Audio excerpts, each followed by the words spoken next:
Okay, I think we are live. Welcome everyone to the LFC morning show.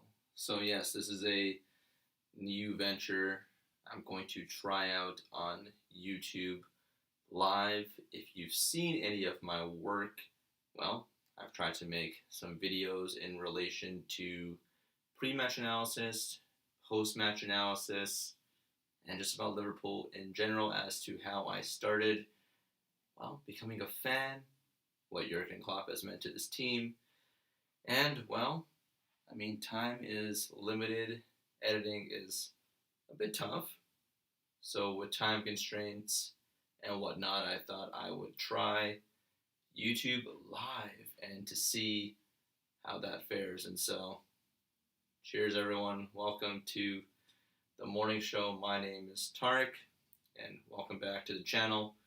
Avaricious Reds. Don't mind if I have a sip of coffee. Ooh, that's warm.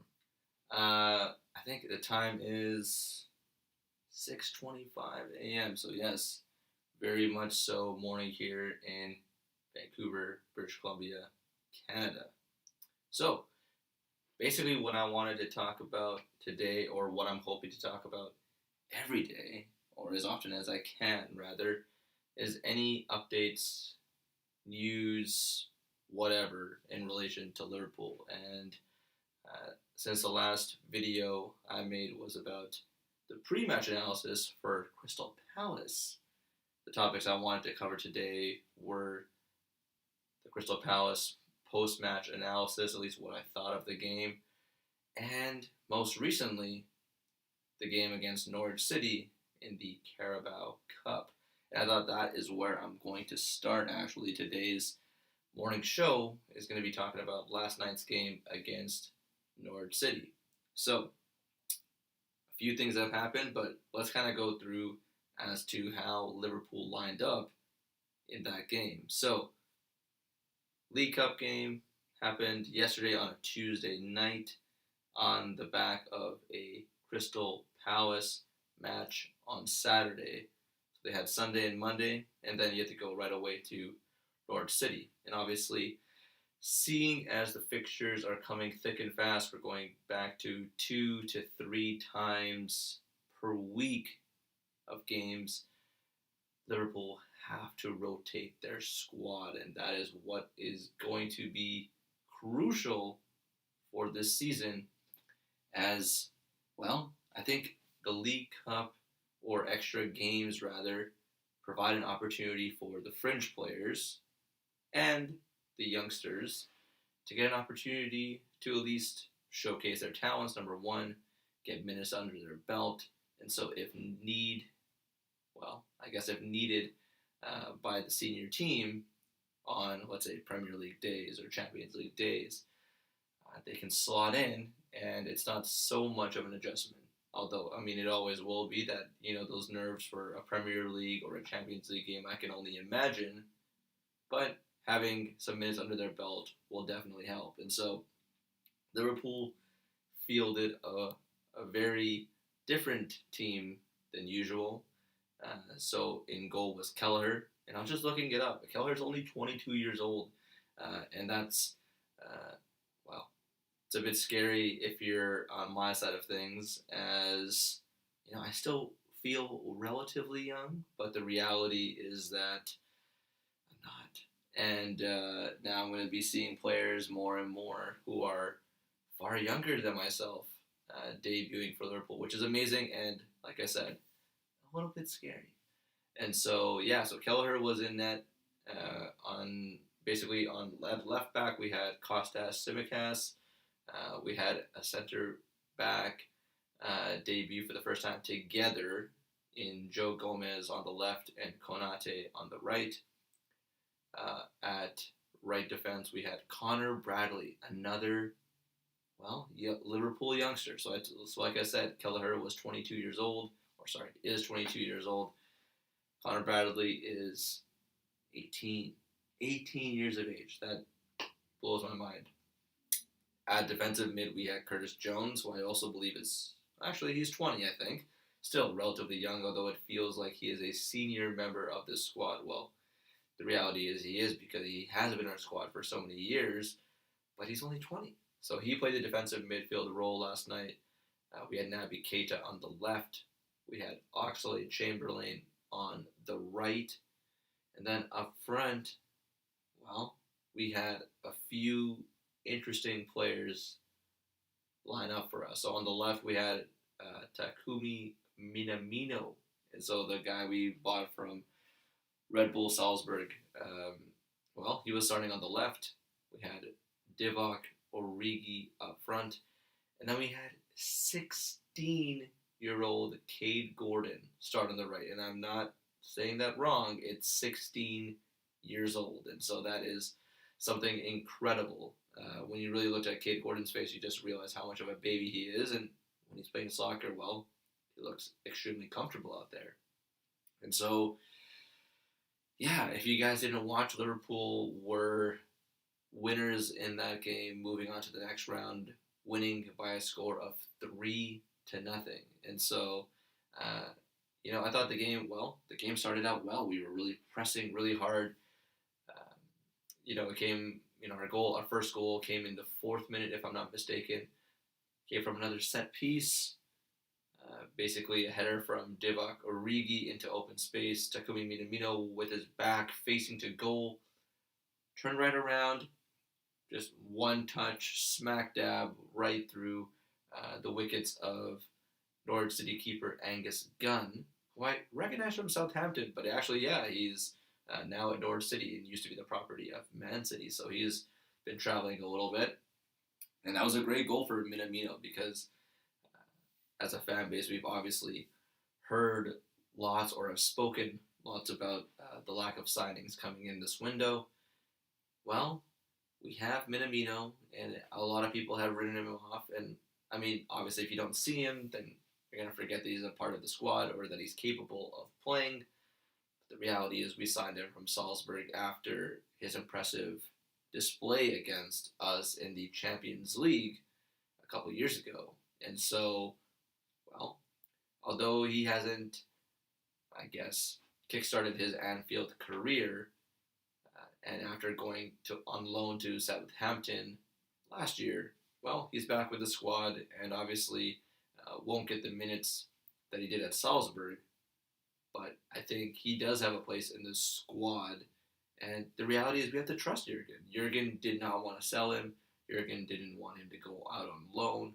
Jurgen wanted him to be a part of the squad. And, well, I think last night was a good indicator to show, well, that he belongs.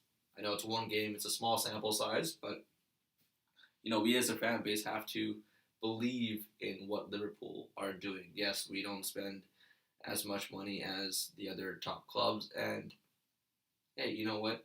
Transfer deadline is closed. We don't have anything to do with it. All we can do is support the boys for 90 minutes, and that's what I plan on doing. So, Minamino started out bright. I thought Liverpool played really well overall. I thought, Connor Bradley on the right, he really pushed up the pitch, really tried to pen in Norwich City. Him and Cade Gordon, obviously they've played together, so they linked up pretty well. I was really impressed with that. Liverpool just played an all-around solid half. You could, kind of go through everyone. I think the mistake, obviously, that was made was with Connor Bradley, and it happened towards the end of the first half, and, a reckless, just an unnecessary challenge on the Norwich City player that led to a penalty. And, when looking back, well, wasn't a necessary challenge, but at the same time, he's 18, he's going to make mistakes. It's okay. And the reality was, well, it was a good mistake to make as Kelleher saved the penalty, and then Joe Gomez came to the rescue with a shot block from the rebound from the Norwich City player, which kept it 1-0 heading into the half. So if there's any mistake to make, it's one that really didn't cost your team. And so Connor Bradley basically got away with it there, but hey, that's fine. And Kelleher looked pretty good. He went the wrong way, but I believe his right foot actually saved that penalty kick. And then, like I said, Joe Gomez, who was captaining the side. I think he's only 24. So Joe Gomez, special shout out to him as well because seventh season, I believe, with Liverpool, debuted when he was 17. Think about that. He's only 24, and he was captaining the side tonight, which was just amazing in itself. And then, yeah, we headed into the half, and up by one. That was good. And then Liverpool started pretty much the same way they started the second half. They started the first half the same way they started the second half, in the same way. Well, an early goal, and none other than Divock Origi, another Liverpool forward who has recently been talked about in terms of being on the sidelines. And well, I mean, he, I guess, for some have been forgotten, I would say, but the reality is, again, he's in the squad. Klopp believes in him. We didn't get a suitable enough offer to let him go, which is totally fine. So if we're not going to get a good offer, might as well have him stay. And so, it was a great play where I believe it was Curtis Jones noticing Tsimikas on the overlap, passed it to him. Tsimikas with a great delivery, and I gotta say, Tsimikas' deliveries in general, whether it be a corner or a free kick or just a cross from open play, fantastic. I think he has really shown in the early stages of the season how good of a left back he is. And, if anything, that's going to be great for Andy Robertson. It's not like Andy Robertson's place is going to be, taken or he's going to be replaced by Tsimikas. But we got to know that if Robertson needs minutes to rest as he plays a whole lot or has played a whole lot for us anyways, if we can give him more rest and give Tsimikas more minutes, well, why not? Then you have two seasoned left backs ready to go whenever you need it. And so Tsimikas, played an outstanding game, and was instrumental for that cross to Divock Origi, who found himself in the right place at the right time with a nice header flicked to the right-hand corner and became 2-0. And so I think, what else we noticed in that game? Well, at halftime, Naby Keita came off. I know a lot of fans will probably be chuckling and crying at the same time as he came off for a precautionary reason. What was it? I think for kicking grass. I guess he kicked the grass. I don't know if it was frustration or he miskicked the ball, but, well, he had to come off. And obviously, injuries have not been kind to Naby Keita. And so, well, Klopp didn't seem too worried, but it seemed more of a, let's just make sure that this is not anything serious. So, when Keita came off, Tyler Morton came on. And, well, another 18-year-old, I think in January, if I'm not mistaken, signed a long-term deal to secure his future here at Liverpool. And, well, I think one area that, fans have often talked about in terms of not having adequate support or not having adequate replacement in that department would be defensive mid. And I've brought it up on the, on this channel before where, we want to give Fabinho rest because he always plays. And no, you don't want, ideally, you don't want Jordan Henderson filling in that DM role because, well, Hendo belongs on the right. He can push up the field and have his presence felt there.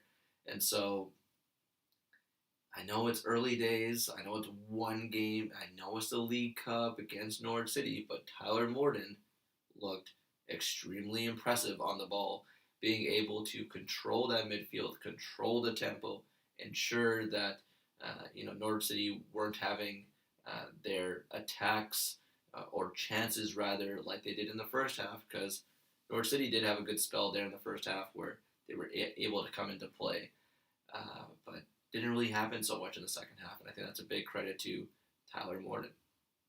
And I guess speaking of that same position, Naby Keita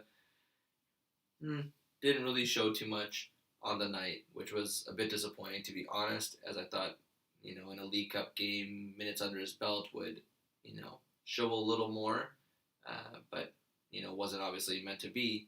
And I think the same goes for Oxlade-Chamberlain. I know when I was watching the game yesterday, initially, when I first watched it, I was pretty harsh on Ox, I think, on Twitter. And if you haven't followed me yet, it's Avaricious Reds. So, yeah, I think I was a little harsh on him. I think I really want him to succeed. I really want him to kick on. I know how good of a player he can be. And obviously all the fans are referencing that whole Champions League, I guess that season, especially when he did really well against Man City and then got injured against Roma, I believe. It just hasn't really kicked on for Ox since that injury, and he hasn't been the same. Obviously, they're tough things because he doesn't get all the minutes in the world right now as we, have a great starting 11. And, certain games he's not meant for coming off from the bench. And so it's tough to find him minutes. It's tough to find consistency. So we do have to keep those factors in mind. And I think when listening to the Redman podcast last night, I think it was Chris, if I'm not mistaken. He really made a good point in the sense where we might think more highly of Curtis Jones in that first half midfield display as, he was a DM. He was touching the ball more. He was a bit more safe with his passes as opposed to Naby or Ox. What I did find from Ox, though, was, his off-the-ball movement was good. He was getting into space. But with the ball, he seemed like he only wanted to go attack. And, attacking is fine, but didn't really have the support. And passes were a bit underhit or just, off target. It seemed like he was trying a little too hard, if I'm able to say so myself. But, Liverpool, towards the end of the game, they made it 3. I really, really still, I've looked at the replays, and I still don't know how Minamino got his second of the night to make it 3-0. It just seemed like, the ball was behind him a bit. His body was just dragging in front. And it honestly looked like he just dragged that ball into the bottom corner, which was a bit strange because that's not a normal finish, shall we say. But hey, you know what? Who cares? The ball went in, and 2 goals for Minamino, 1 goal for Origi. I don't know. Could you write up a League Cup any better? Those are the people that we wanted to see how they would do in such a game, and they delivered. I think it was awesome to see both of them on the score sheet, and I think it'll be great for us as fans to know that we do have some attacking options, more so than we perhaps thought or rather believed in moving forward. But I do think that if Tyler Morton, kind of going back to him, but if we can find a place for him in the team where, if he's able to fill in a little bit more for Fabinho, maybe it's a little bit early. Maybe Klopp will have, more confidence in Hendo doing the job, at this point in time. But I do think that if Tyler Morton can put in more impressive displays like yesterday, I think we're going to be just fine. So, 3-0 against Norwich City. I think the other half of the Carabao Cup fixtures are taking place today. And so I think after that, it'll be interesting to see who we draw. Notoriously, we always draw Premier League opposition. So here's to hoping that isn't the case, or if it is, it's not one of the big teams, and therefore we have a slightly better chance, of making it on to the next round. Let's transition into Saturday's game against Crystal Palace. Another 3-0 defeat. Well, but this time circumstances were a little bit different. I would say that the 3-0 game against Norwich City, you know, I think the score reflects how the game went, but I think against Crystal Palace, the 3-0 is very flattering towards Liverpool. I thought Crystal Palace really started out well in this game.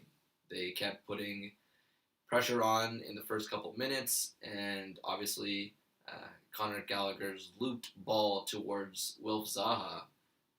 Well, Zaha didn't really get too much of a touch, but enough of a touch to put it over Allison, and Allison had to sprawl back, cleared off the line essentially, and off the left post and out of play. And so, well, it was a bit, what would we call that moment? A bit hairy, I guess. Yeah, a bit hairy.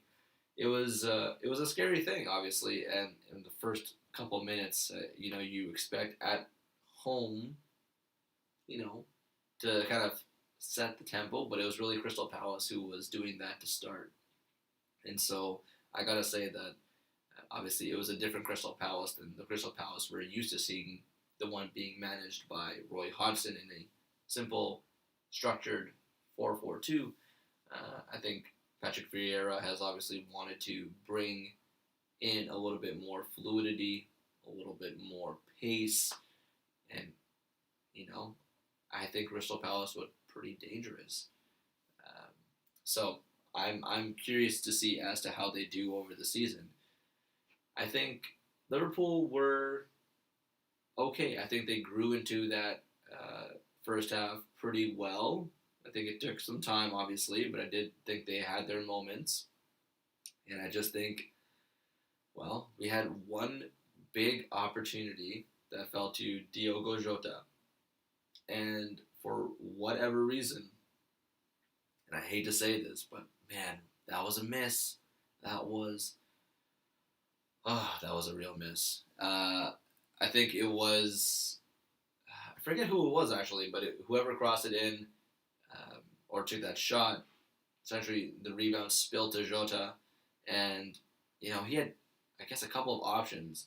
Gaita was down and out, and essentially, well, Jota could kick it in, and again, it was in the air, so you could kind of kick it, like volley it right into the net, or head it into the net, which I thought might have been the, well, I guess safer option, and it's easier for me to say in hindsight, but when he kicked that ball, man, it just went way up into the sky, and he knew right away that was an opportunity missed.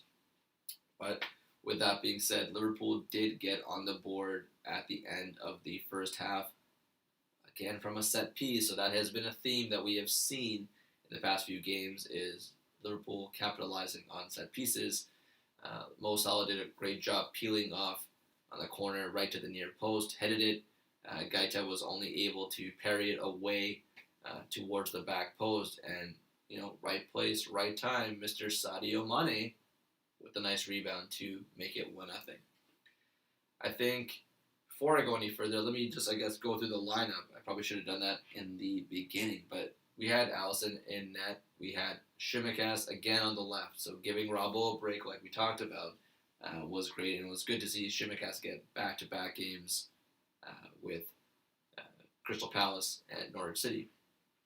In defense, again, we had a different center back partnership, but this time we had Virgil and Konate. So this was Konate's debut match for Liverpool, and again, for him, minutes against Crystal Palace, minutes against Norwich City, just get him, into the thick of things. I do think it'll still be a Virgil Matip center back partnership that we're going to run with this season as much as we can, but I do think it will be very important for Gomez and Konate to get the odd minutes should we need to rest Matip to prevent, obviously any injuries from occurring.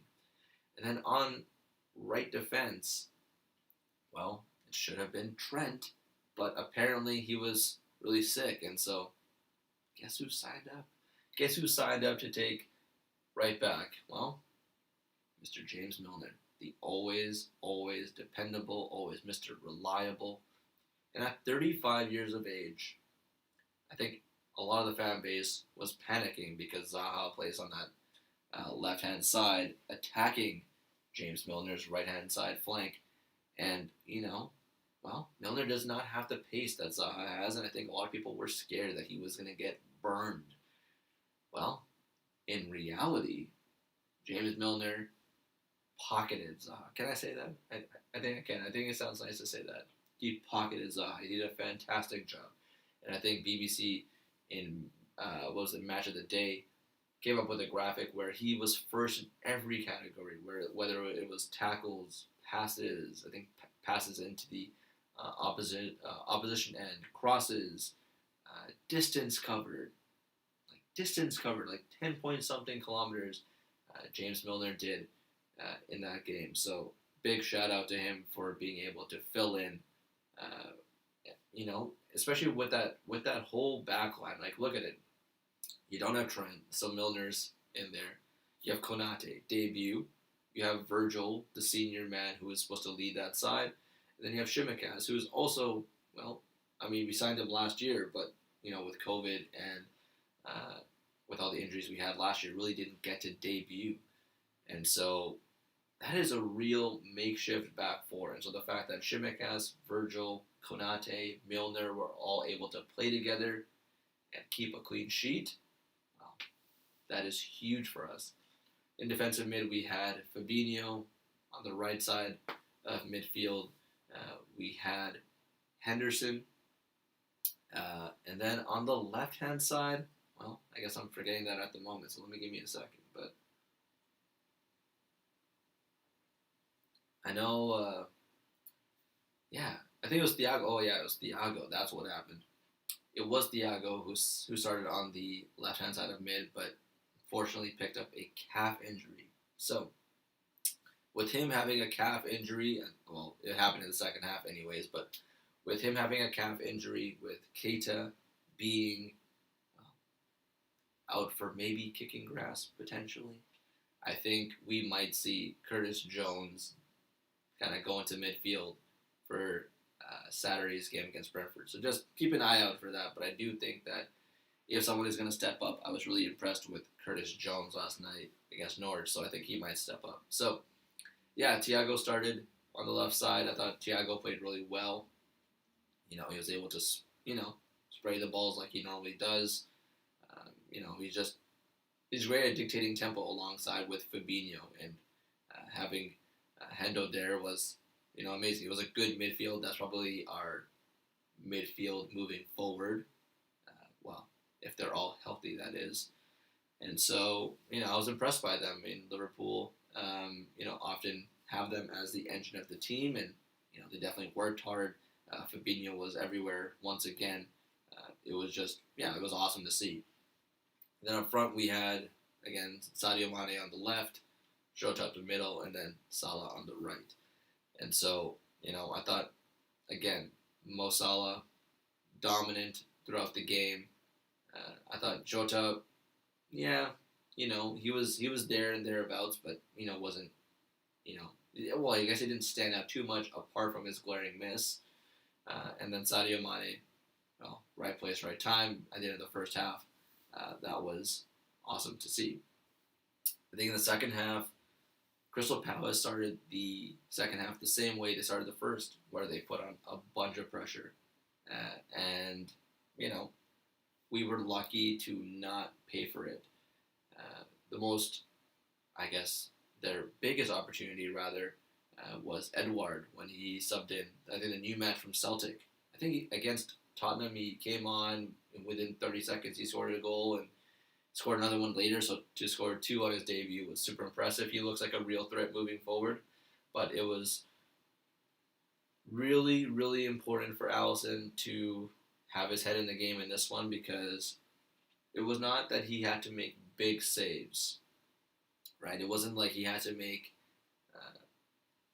6-7 saves against Crystal Palace, but he had to ensure that he could read the game well to prevent any big chances from coming out. And so when Edouard had the ball when he received it on that uh, big play they had. He had a bad touch, and right away Allison was there to parry it out.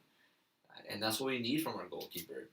Uh, well, any team needs it from their goalkeeper, rather, but it just goes to show as to why Allison is so important to us. And so, for me, although most people did not pick Allison, I would say Allison was the man of the match just because without that first, save off the line, without that save on Edouard, we could have been losing. We could have given up the lead to be at 1-1. And so those are big moments that lets the team move on and be able to, uh, hopefully score again from that moment. And that's what Liverpool did, was another set piece in the second half, another great cross from Shimikas. This time, Virgil tried to get his head on it. It went to the back post. I think it was Riederwald from Crystal Palace who had been subbed on, who did not track the run of Mo Salah. And if there's anyone you're going to want to track a run for, it's Mo Salah, because as you saw from the first goal, he peeled off, got away from his defender. Second goal, peeled off, got away from the defender. And this time, the ball landed right to Salah. Again, in the air, rather, but he just slotted that home. And then became a whole thing where Mo Salah took off his shirt right away, made all men feel miserable with his great physique. And then it was so interesting to see Twitter try and learn some anatomy. So shout out to Twitter for trying to learn anatomy. And I guess that ties up with my profession being a physiotherapist. So that was pretty cool, and everybody was really gloating about Mo Salah's serratus anterior muscle. So if you see along just around here on both sides, just look it up. Look it up on Google. The better image visualization than me trying to scratch here and look pretty awkward. But yeah, Mo Salah's serratus anterior muscles, jacked. So yeah, that's a whole tangent. But yeah, Mo Salah, potent, man. He just is, he's been amazing for us. And, that's the understatement of the year. But he continues to shine, and he just continues to score. He just has that knack, that ability to get himself into dangerous situations and, really make something out of nothing. And, long may it continue. And then, well, the last goal of the game, again, came from a set piece where Crystal Palace headed the ball away, and then Naby Keita, at that time, just said, screw it, I'm just going to just whack it with my left foot, and, thank God he did, because that was a beautiful goal. I think Keita tried, and I think got a smidge of it, but obviously he wasn't able to get enough of it. And, that was a beautiful goal. And I think Naby's reaction says it all, because he just looked around like, did I do this? And Liverpool fans probably were the same, where it was just like, wait, you kicked a ball and didn't get injured? Wow. But then he got injured the next game. So, yeah, I know. It was a bit too early. But, no, I'm just kidding. I don't want to be harsh on Naby Keita like that. But he's obviously had it tough. But I think, it's a great goal. Super happy for him. Obviously, super happy for him to play against Norwich. Really hoping not a serious injury, because we will need him this season. I know that. But yeah, Liverpool came out 3-0 winners against Crystal Palace. An interesting stat actually that Liverpool and Chelsea level on points, goal differential, goals for, goals against, and how, because the first 5 games of the season, they have every game has been the exact same scoreline. How nuts is that? How nuts, in the first 5 games, same scoreline, in every game, same points. But, as a whole aside thing, I think Chelsea's going to be a really good team this year. I think they're the team to watch out for. because I think they're playing amazing. I think they've already gone. Well, they went against Tottenham. They've already won that. They've played more road games, I believe. Yeah, they're a pretty formidable squad. They've already gone to Arsenal, so they've already done a couple of top teams.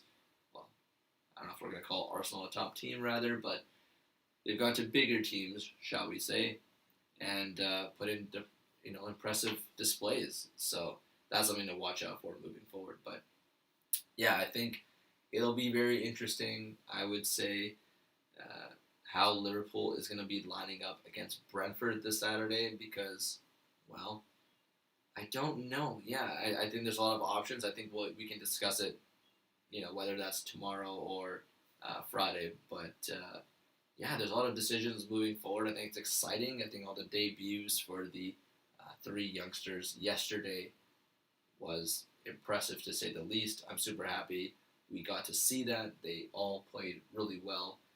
Those are just, well, so many positives. We got Minamino, we got Origi on the score sheet. That's another huge bonus. And then again, with the game against Crystal Palace, it showed that even when we're not at our best, we can still put a good performance in. So, guys, well, this was the morning show. I'm going to go finish my coffee now. But yeah, I hope you guys enjoyed this live stream. Let's see how this works. And, well, if all goes well,